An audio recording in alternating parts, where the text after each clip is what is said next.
Perfect. Okay, everybody. So today I have a very special guest. His name is Mark Ash, and Mark is the CEO of Pure360, which is an all-in-one AI marketing platform and a customer success team sole mission to get you better results. So welcome, Mark. Thank you very much for being here. It's good to be here. Thanks, Jan. Yeah, so maybe we can start with your company. How would you describe it to somebody who hasn't heard about your company? What do you guys do? Is this a chatbot or is this like a complete suite of tools? How does it look like? Absolutely. Well, Pure360 is what we call an all-in-one marketing platform. It encompasses a number of different tools to enable digital marketers to reach their audience and to drive engagement and ultimately sales. It's built around email. Email is our heritage. We started off as an email service provider a long time ago, up to about 20 years now. And from then, as is often the case in this industry, the landscape, the digital marketing landscape has evolved. And our platform has completely evolved as a consequence. We offer a range of different tools to enable marketers to better personalize their communications across email, across the website, across mobile, and ultimately drive more engagement with their audience. Mm-hmm. When did you start the company? Even the one before you had to transition, was it 20 years ago? So let's say in year 2000 or? Yeah, it was probably around about 2003, I believe, the original start. So this was before my time. Actually, Pure360 started out, as is often the case in digital, as a homegrown development from somebody's bedroom. The company originally sent around digital marketing flyers. And then obviously this wonderful thing called email came along, and the organization, the original founders, saw the opportunity to make use of this wonderful electronic version of direct mail to send communication, obviously at a fraction of the cost, and to be able to track a lot more follow-up and engagement with that medium. So from that point onwards, the email platform was born. But since then, the platform's gone through a number of different iterations. Obviously, the digital marketing landscape and new channels have evolved since that time. And so therefore we cater for a number of different touch points, online touch points, where we can message audiences. But email is essentially still at the core, and I think always will be. Mm-hmm.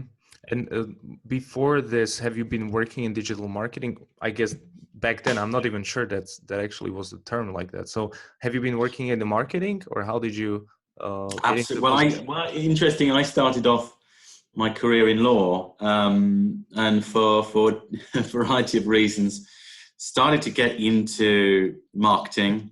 I quite like the idea, the mechanics behind marketing, understanding how you can influence human behavior and deliver more effectively customers' needs. Certainly, with the context of internet marketing as it was then. So I started back in '99 for a company called DoubleClick, which was then acquired by Google some years later. Internet advertising was a bit of a boon, but it was a sea change in how marketing teams interacted with their audience, to be able to first engage with people across email and then to actually start selling online. Obviously, everyone knows just how much that has changed everything about the world around us. So, for me, it's been an exciting journey from, getting involved in all the different areas of digital and online. At the time, internet marketing was a very novel concept, but, as we know, it's grown and grown and grown, and it's an intrinsic part of our life. So it's been a ever-changing journey. It seems to change every 6 months, and I think that that's going to be the situation forevermore. It's constantly evolving, and as such, technology has evolved to meet the challenges as the industry has progressed.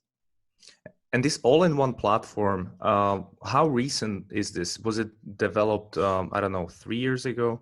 When did that become the core product? Well, it's always been an evolution, as email has grown in its maturity and email has become so much more effective in a channel.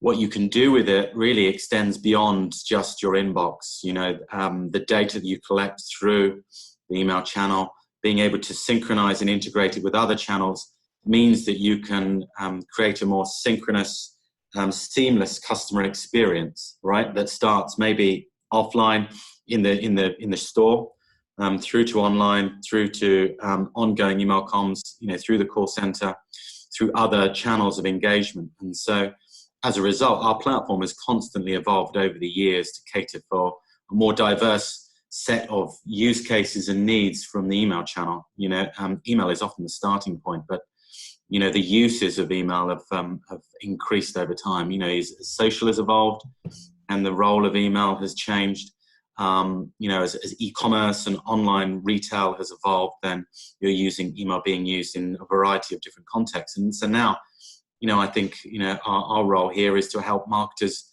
manage the data to join those touch points together so that it makes that customer experience that much more meaningful, much more relevant, so that we can personalize the content for the users going through that experience. And that ultimately leads to higher brand engagement. Mm-hmm. And so who are your typical customers? Are we talking mostly e-commerce companies or doing B2C mostly, or do you even work with kind of, some software as a service companies who have a lot of traffic coming to the website, or what the... All kinds, all kinds. I mean, historically, you used to see a lot of, our client base was very much focused on things like publishers, mm-hmm. where there was a lot of email traffic from email subscribers to content. Online retail is a big part of our customer base. We work with the likes of ShoeZone, for instance, managing their customer journey. We work for FMCG brands such as Innocent and Wagamama's. We work with travel brands such as Kooni. And we work with publishers like FT.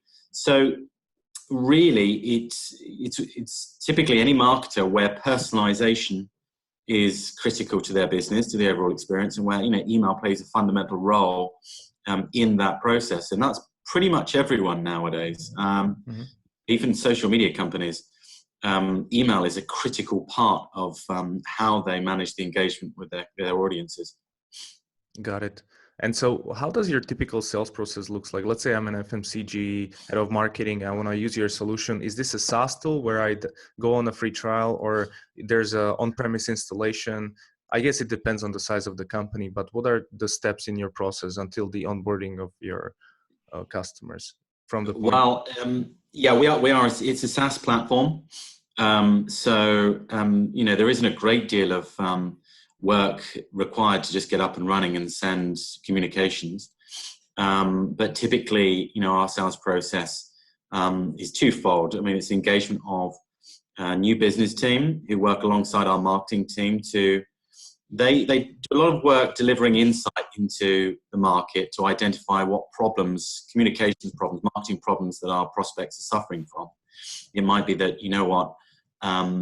the engagement of people offline, there's no connection with their online experience. And I want to synchronize that and make mm-hmm. sure, there's a seamless continuity from that first purchase, whether they go in store or whether they're online.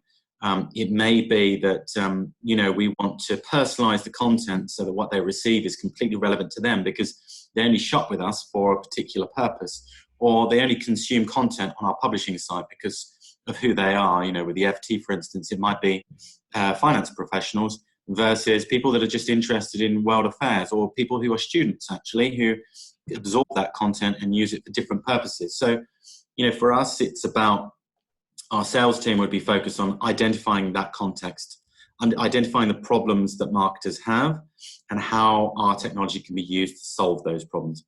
Mm-hmm. So get a lot of sales from our existing customer base, right? They're our biggest advocates.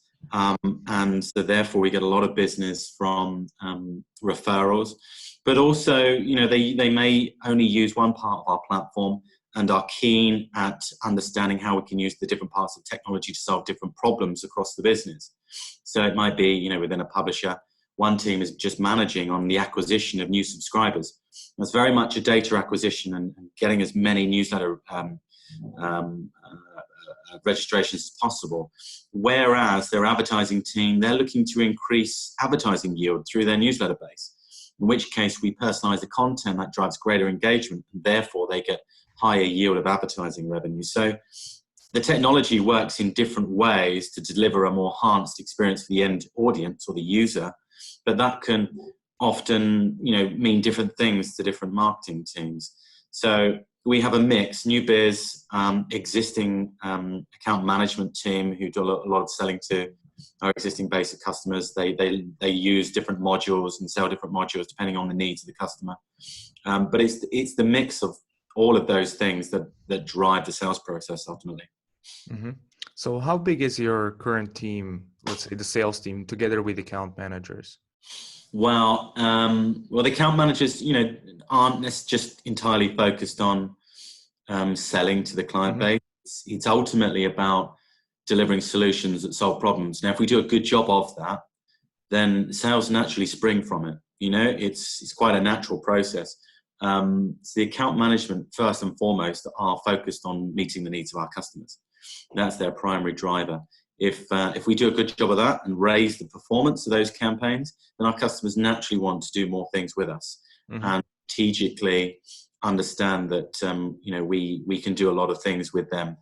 The sales team, we have about a dozen people involved, from strategy, from managing marcoms to managing new business prospecting, through to the account management, the account exec team. Now, that core sales team, we like to think of as product consultants, right? Because ultimately, the sales development team, they'll be identifying problems, and it's up to our product consultants really to consult with the client to understand, well, what's the solution is going to be useful for you to solving that and to driving more value. Otherwise, there's no point having a relationship, really. We always focus on what we can fix or where we can add additional value. Where are the opportunities that a client has? For instance, some retailers, they may not be running any kind of form of checkout optimization program. So they might be suffering from low conversion rate or basket abandonment, huge amounts of basket abandonment. So that's an opportunity for us to go in and say, look, how about we try this and do some A/B testing on some messaging, or try some product recommendations within the basket page to alter the look and feel to drive conversion and ultimate relevance for the consumer. So, there's different ways that our sales team engage, but it's on a very, very consultative basis. We do things like personalization audits. Our sales team would, look at a potential prospect we're having a conversation with. They would probably come to us as a result either of referral or through a lot of the marketing content we produce. So we're big proponents of content strategy. Content strategy is absolutely key for us. Just, delivering to the market our thought leadership on how to solve problems like deliverability. How do you get into people's inbox?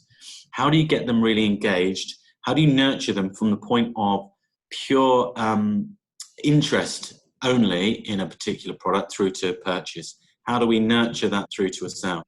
So we do a lot of that kind of how-to guide content material. A lot of that's available on our website and through our webinars and downloads and white papers. But that's just the starting point for the sales team. I wouldn't even call them sales team. They're product consultants to go in and identify where's the low-hanging fruit, where are the prospects that can benefit most from our solutions, and actually quantify it. Say to them, look, what are the material opportunities you're going to be gaining by using this technology. Mm-hmm. So where would you say is the most growth coming from currently? Is it, as you've mentioned before, your current clients sometimes expand their accounts and use different parts of your technology, or the new business sales team brings a new client on? So is it mostly through account expansion of current clients that the company is growing, or through acquiring completely new accounts and companies? I would probably say it's through existing accounts. The important thing, I think, with new biz, this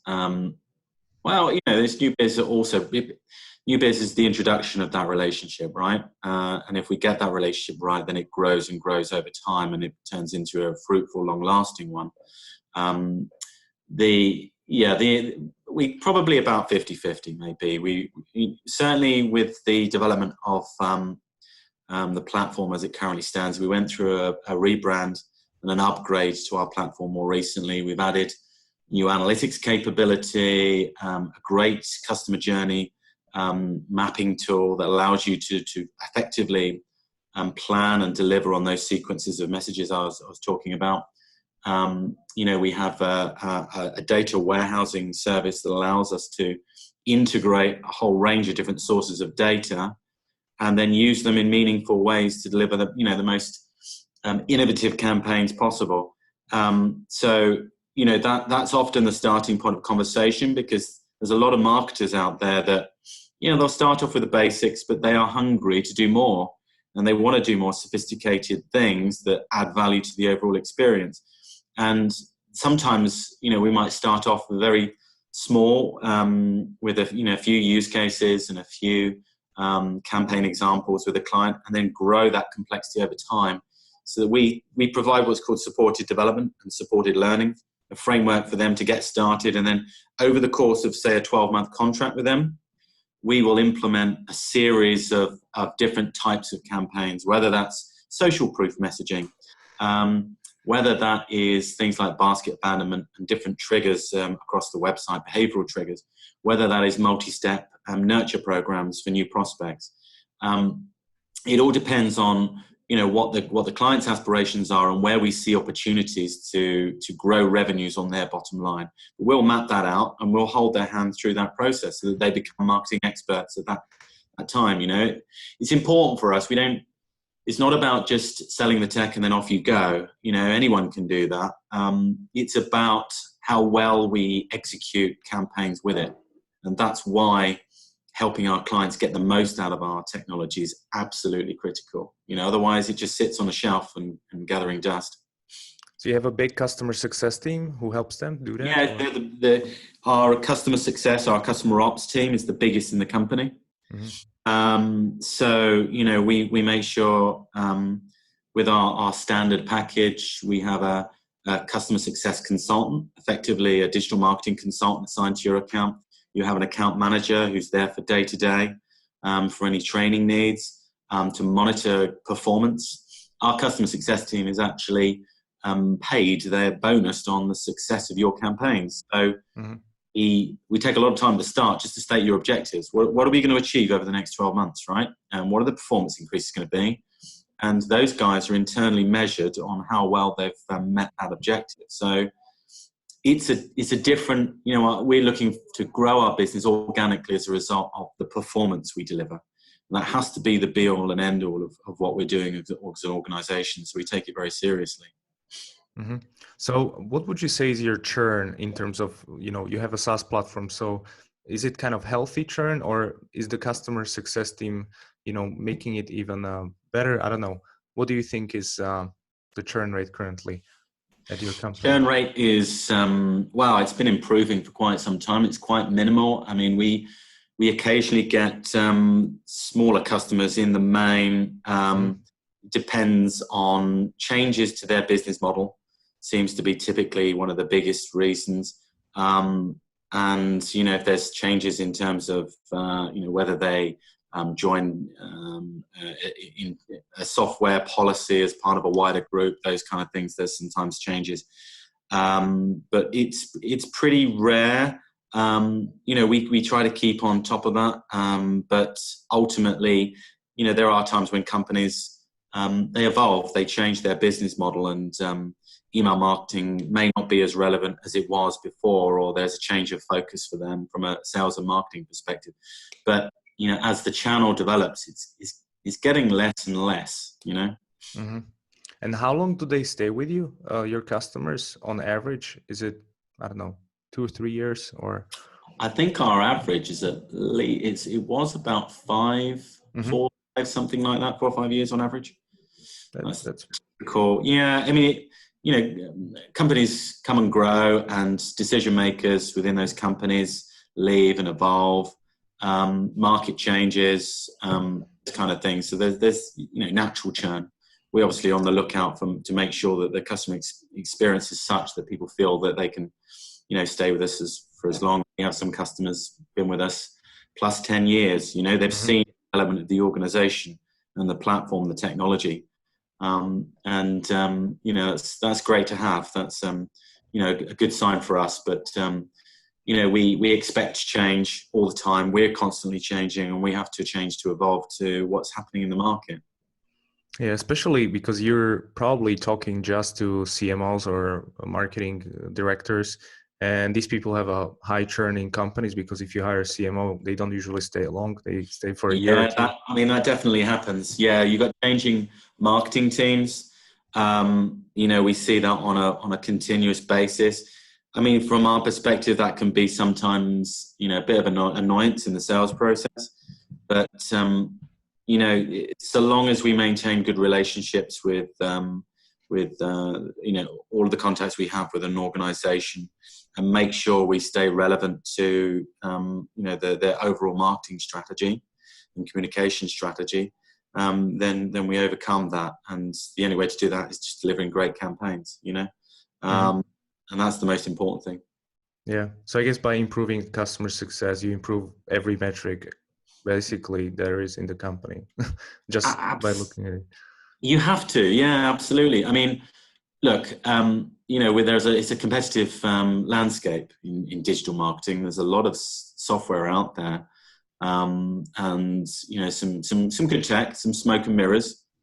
We try and stay away from the smoke and mirrors, right? Not just developing tech that sounds great and is just a great buzzword, but actually isn't used.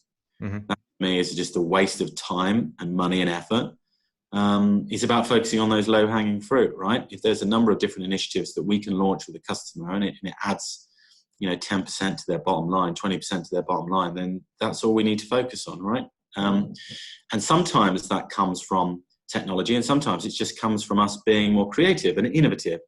You know, you can have the most amazing, you know, our AI tool will self-select the most appropriate product to a particular given customer segment at any given moment. That's great stuff, but unless you're feeding it with some great offers and some innovative messaging that appeals to those key segments, then it's all in vain, right? If you're just saying the same thing to all different segments, then it's pointless. So, you know, we have to have a much deeper involvement than, you know, you would typically expect to deliver that level of success. And, you know, from customers that have come to us from our competitors, it's clear that, you know, without that support, all you're doing is doing the same old thing you were doing before, but just in a, you know, in a different platform. And that just seems pointless to me. You know, we want to be different. We want to just focus on the bottom line. Yeah, I guess it's also hard with small and medium-sized businesses because you can't afford to have customer success manager for every account. So you have to really be smart about like how you're gonna structure that so that maybe, you know, enterprise companies can have one customer success manager, but how do you deal with smaller companies who use your platform? That's a really good question. You know what? It's a conundrum in the industry. I mean, because ultimately, you know, our bottom line and the profitability of any company in the sector is driven by human capital, right? And the time you spend with your clients. So there's two things here. And it depends largely on the client and their resources and their capabilities themselves. You know, we have some mid-level size customers they're very technically savvy. They understand the technology very well. They've got a great business model and some good messaging and a good structure for content production, right? Mm-hmm. Now, in that instance, there may be little assistance where we are needed on a day-to-day basis. However, we may be needed for individual projects. So, you know, we will be retained just to solve specific problems or to fill in the gaps in that service delivery.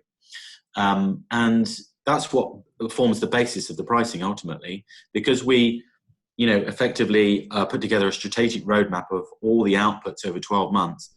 Then, you know, we map out what's the client going to be doing in this part and what are we going to do. So that means we're not forcing them to take an all or nothing kind of service approach, that we are used, almost turn on and off like a tap when we are needed.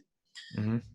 And, you know, we deliver, our time is spent where it's needed. So really the client can determine how is our time being spent in that engagement model. For other customers, where they are resource poor, then they might lean on us for all kinds of different things. What we try and do is to minimize that human capital cost by training them up at the start. So when we do an onboarding cycle, we've already mapped out, okay, what we're going to deliver over the next 12 months. Now we will document that, effectively giving them a book of, right, this is what we've done in the platform, this is how we've set it up, and we're going to come on site, and we're going to train you on all the tricks of the trade, all of the tips, everything you need to run with that platform. And I think clients really appreciate that they're not therefore get stung by hidden costs further down the line.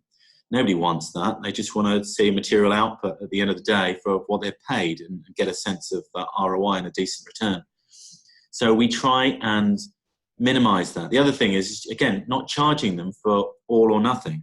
Only use the parts of the platform you need where you see the low-hanging fruit. It has to be a meeting of minds on that subject, you know, and be structured around what the value is it's going to bring to their business, not have the whole lot and then you don't use half of it or even 75% of it. You know, that's the quickest way of ending the relationship. Yeah. So it has to be measured. So we take quite a consultative approach. That's why the implementation plan, the strategic roadmap, is absolutely key. That forms more of the, that's the contract effectively, rather than here you go, here's access to all the bells and whistles when you go with it. So I think that kind of a model is a lot more flexible compared to other competitors. We've adapted our pricing model so that we don't charge on things like email CPM where it's not appropriate to do so. Now that's a historic model that's been used in this industry for quite some time, but we have that flexibility to move away from that. The reason being, if a company's growing, we want to celebrate that growth and we don't want to penalize it, right? We don't want to, well, they're going to charge this, this, and this to do these three things. And yet those could be the three things that's going to massively catapult the growth.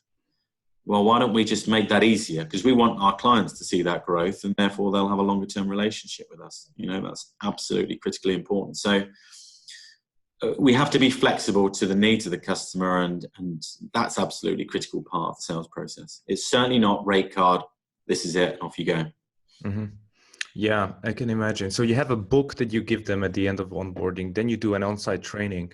And so what if you find out after training that the customer hasn't logged into the platform with all their users for a week? Is there a way you kind of contact them or try to speed up that, their adoption or something like that? Well, onboarding gives you those guarantees. The onboarding plan shows what's going to be implemented and when you get those first campaigns live. Mm-hmm. So there shouldn't be any instances where that happens. You may get instances where clients want to have a complete self-service offer.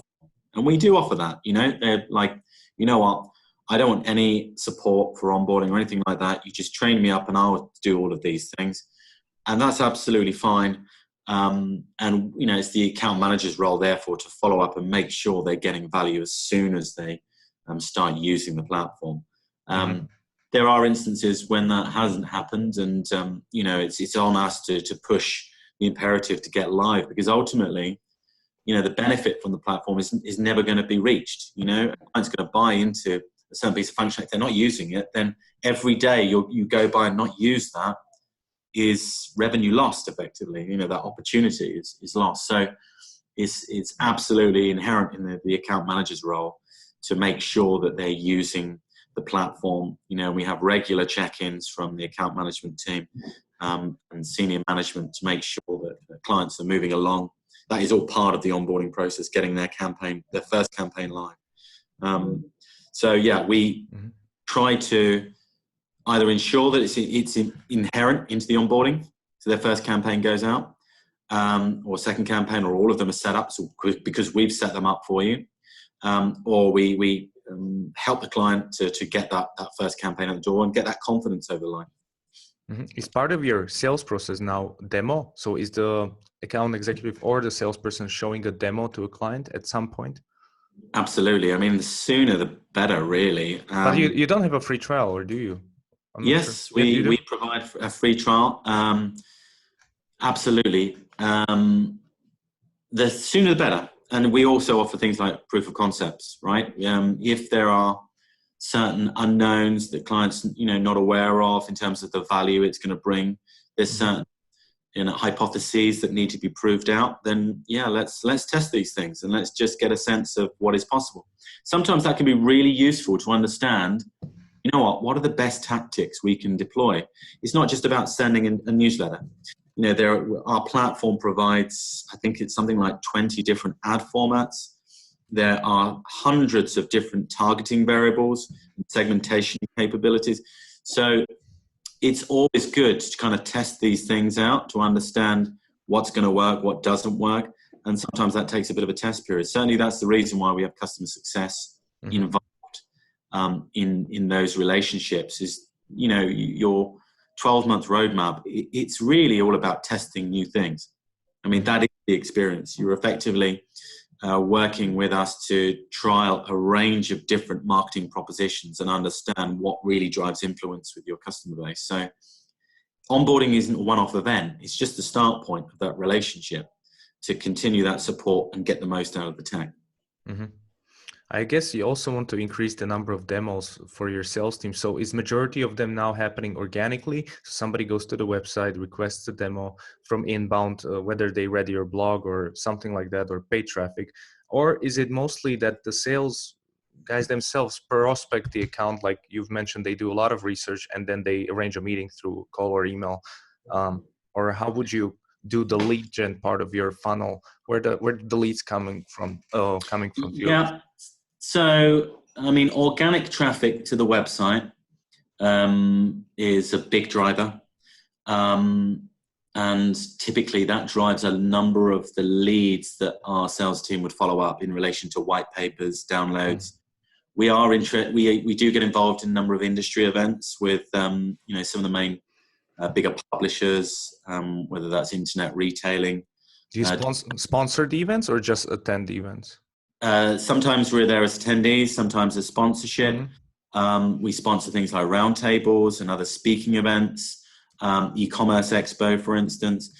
We're big partners of the DMA, so we've been involved with the DMA for years, and myself and our marketing director are judges on the DMA awards, and we have a seat on the DMA email council. And so taking an active role in industry thought development and training programs is a big thing for us. We are launching our Pure Academy training environment, which is a learning management platform for our clients and prospects. And, apart from our blog and where we have those regular content pieces, we want to formalize that. So we give marketers an opportunity to hone their skills and to get a sense of validation of what they know about the core principles around multi-channel marketing and data marketing, So, we're going to be running courses on things like deliverability or multi-channel marketing and understanding how to use email marketing more effectively. And we're going to be running that in conjunction with the IDM. And I think that's a good way for marketers to understand where are they? How do they benchmark themselves in the industry? Are they doing all that they could to drive performance, And if we do that and we focus on our clients doing more with our tech, then, that's only a positive thing in terms of performance outcome.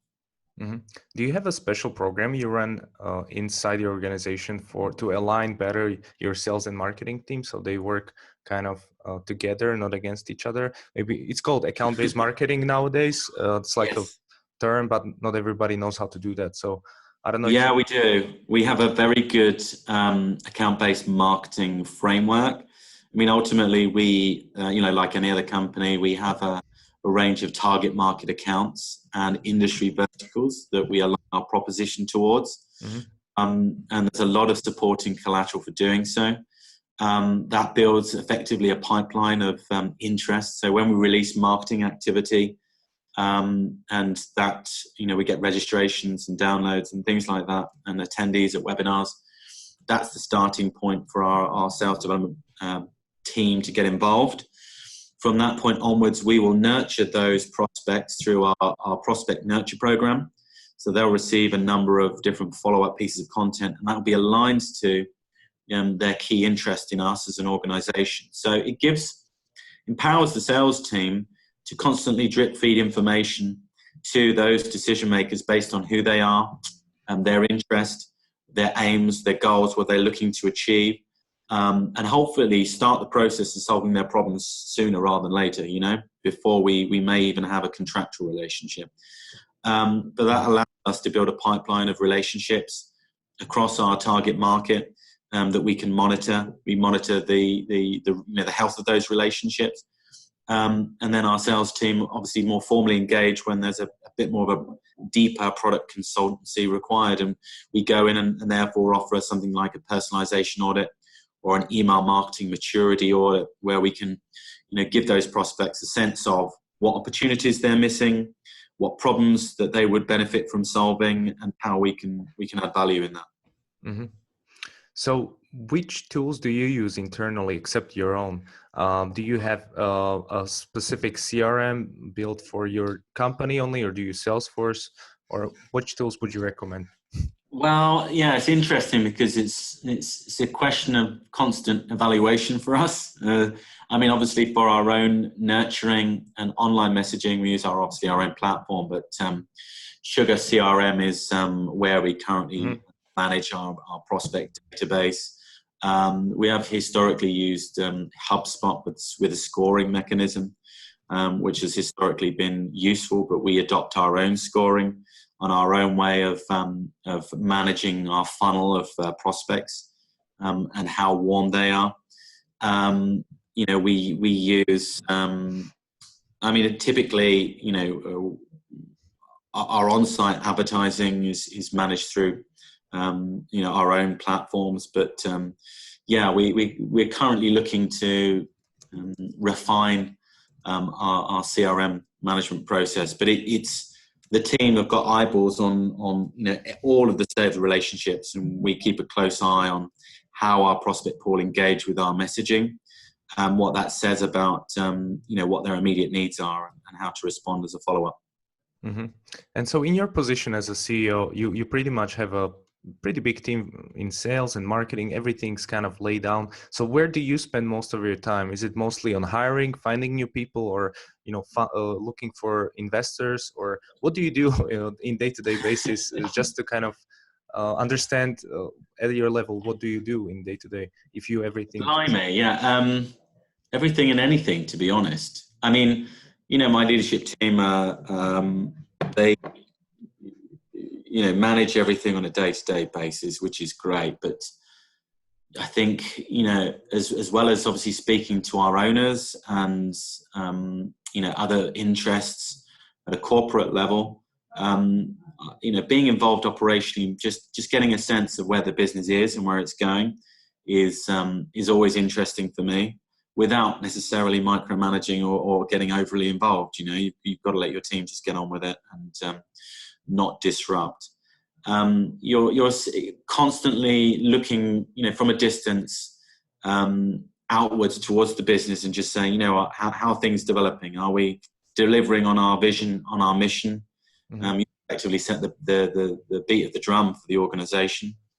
Always keeping an eye on the future and where you're heading, making sure you're meeting your strategic objectives. We always have a number of objectives at a high level across the business, and those filter down to all the different teams, and making sure everyone understands their role in our development and how well we're meeting our objectives overall. So communication of those objectives and how well we're on track to meet them is important.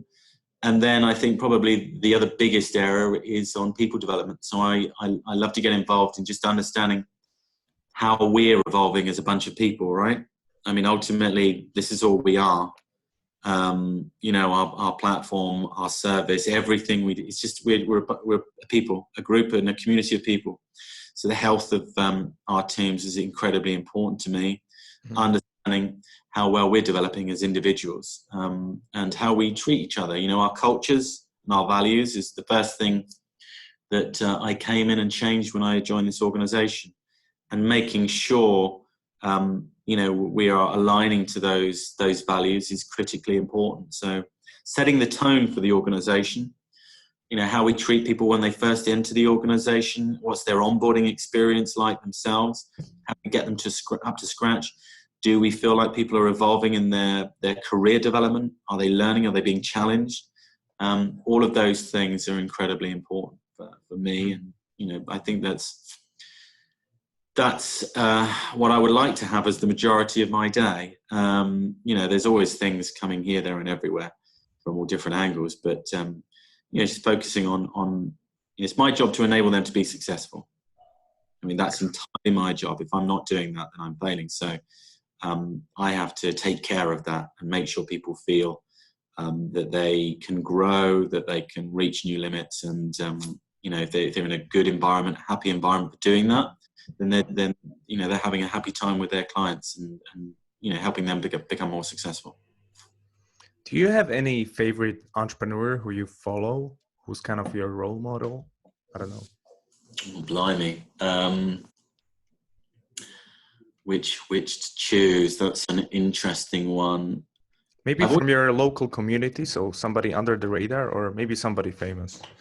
Well, I've always been a fan of Simon Sinek because I think he helps us question the why in all of us, and that applies on so many levels. I've always been into the behavioral economists of this world and understanding what's real from myth. Simon Sinek's I do like his school of thought, and how he understands how we need to work together as a community of people to make things happen. I appreciate where he comes from, but the why is an absolute imperative. I see a lot of, certainly from my career, a lot of things being done for the wrong purpose, and a lot of time being wasted and a lot of unhappiness as a result of that, when people should feel self-motivated and empowered to do what's needed to do, and I can't stand politics in the modern workplace. I'm not a great fan of hierarchies. I understand that human beings require a certain level of structure, but ultimately, if we're all aware of what our objectives are and what our role is, and we're encouraged to excel at that and the tools to do that, then we will be. And so, simplifying our work environments to just focus on that is, for me, my experience has always led to much better success. So what's your company's why, if you, or maybe a mission statement that you have, like in one sentence? Yeah, our mission, and I'll explain why. Our mission is to help marketers be the best they can be. Mm-hmm. Came from, we had a good session as a company. We had a company session and a leadership team session where we really sat down and thought, well, what gets us up in the morning, our industry vertical? What is it what do we love and what do we despise in equal measure, right? What can we take a sense of pride from? And it's those key moments where your hair stands on the back of your neck, you've delivered a project and you've seen something transform for your client. It's a great feeling. There's a book called The Go-Giver, which is a really interesting book. I recommend that. But where you've helped someone, you've helped a client achieve something. There's a load of smoke and mirrors in our industry. There's a lot of tech that's overused for no purpose. Clients get charged, they get their fingers burnt, and they never understand why their career doesn't develop on. And for me, I've always had a big buzz helping clients achieve something, and that requires what we would call our hero archetype, and that is a great deal of encouragement, remove the unnecessary barriers to getting things done, helping marketers be successful, not taking a sledgehammer to crack a nut, but just being focused on performance. And if we can do that, I get a great sense of feeling when, one of my CS team, one of those guys come up the other day and said, we just started this new campaign and the performance is just astonishing. And it's a great buzz. If you just look after that, your clients will look after you, then, the numbers look after themselves. And I didn't come to work just to play politics, to climb the greasy pole of the corporate ladder. I came here to do some great things, be successful, enjoy my time here. And, you know, I want everyone to go home thinking they've done a great job and feel good about it, you know. And, you know, I think that we start in that place, that we're on to a good thing.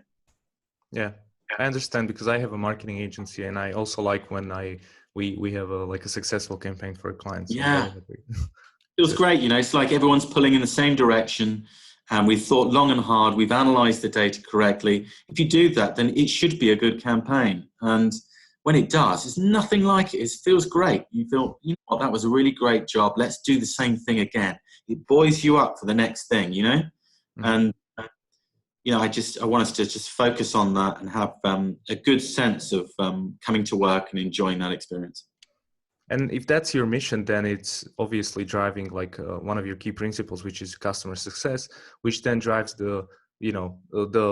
which then influences your churn, which then drives the revenue. So it's all kind of connected, but it comes from the better kind of motivation or motivating place than just like, let's make money or something like not that deep. Exactly. Look, if we look after our customers, the money looks after itself. You can look at numbers and you think, oh my God, I wish it was this. And that doesn't do anything. You know, the real output is on delivering great projects that make a difference to people's lives. And it's a really good, you know, feeling from doing that.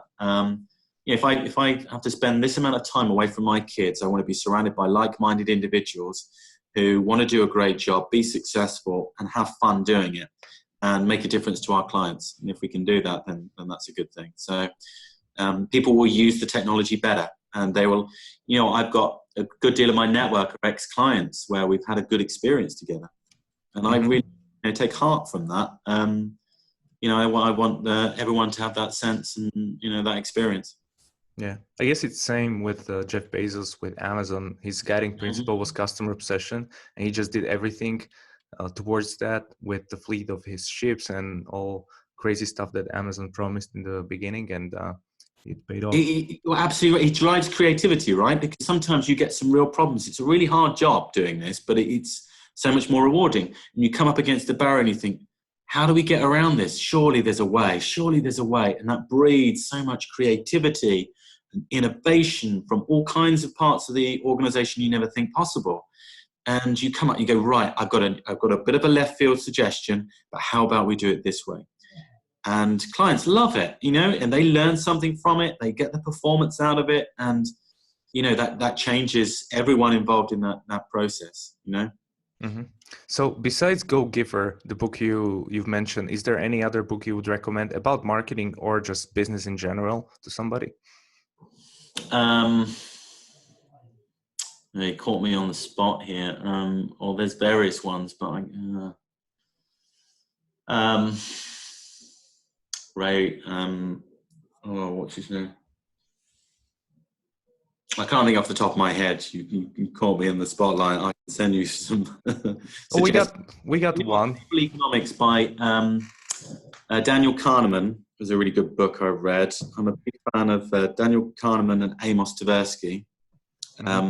It's a one on behavioral economics. They won the Nobel Prize, and it really talks about the power of influence.